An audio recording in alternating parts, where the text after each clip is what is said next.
In 1992, they measured this amount of melting in Greenland. 10 years later, this is what happened.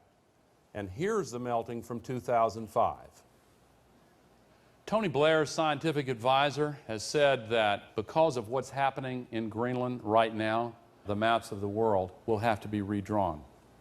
If Greenland broke up and melted, or if half of Greenland and half of West Antarctica broke up and melted, this is what would happen to the sea level in Florida.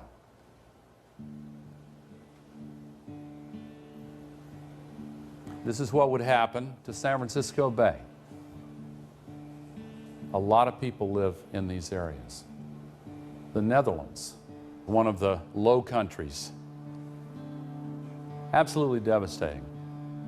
The area around Beijing that's home to tens of millions of people. Even worse, in the area around Shanghai, there are 40 million people. Worse still, Calcutta, and to the east, Bangladesh, the area covered includes 60 million people. Think of the impact of a couple 100,000 refugees when they're displaced by an environmental event. And then imagine the impact of 100 million or more. Here's Manhattan. This is the World Trade Center Memorial Site. And after the horrible events of 9/11, we said never again. But this is what would happen to Manhattan.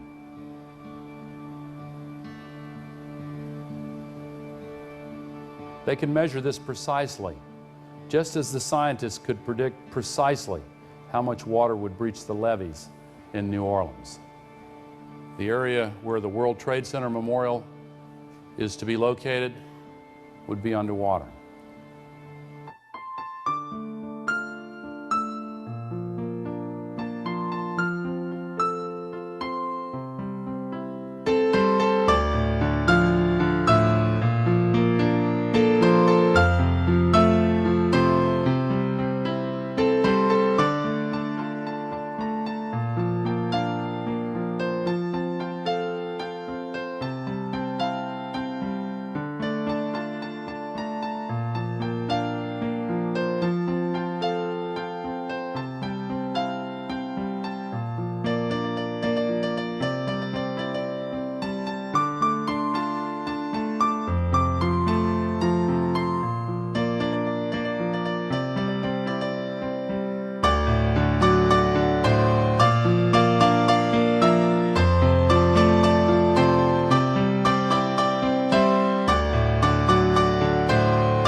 Scientific study shows that for the first time they're finding polar bears that have actually drowned, swimming long distances, up to 60 miles, to find the ice.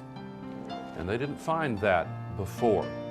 But what does it mean to us to look at a vast expanse of open water at the top of our world that used to be covered by ice?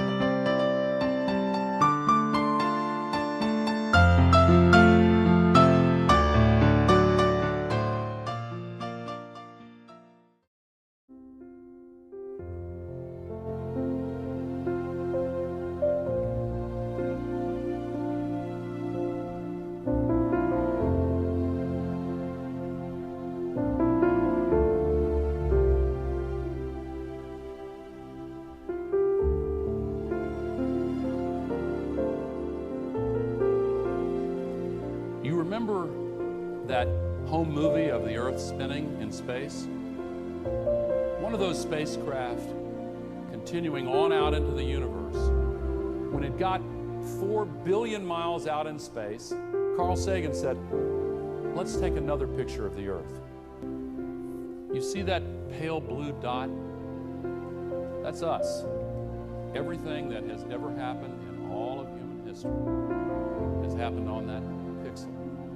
All the triumphs and all the tragedies, all the wars, all the famines, all the major advances. It's our only home. And that is what is at stake.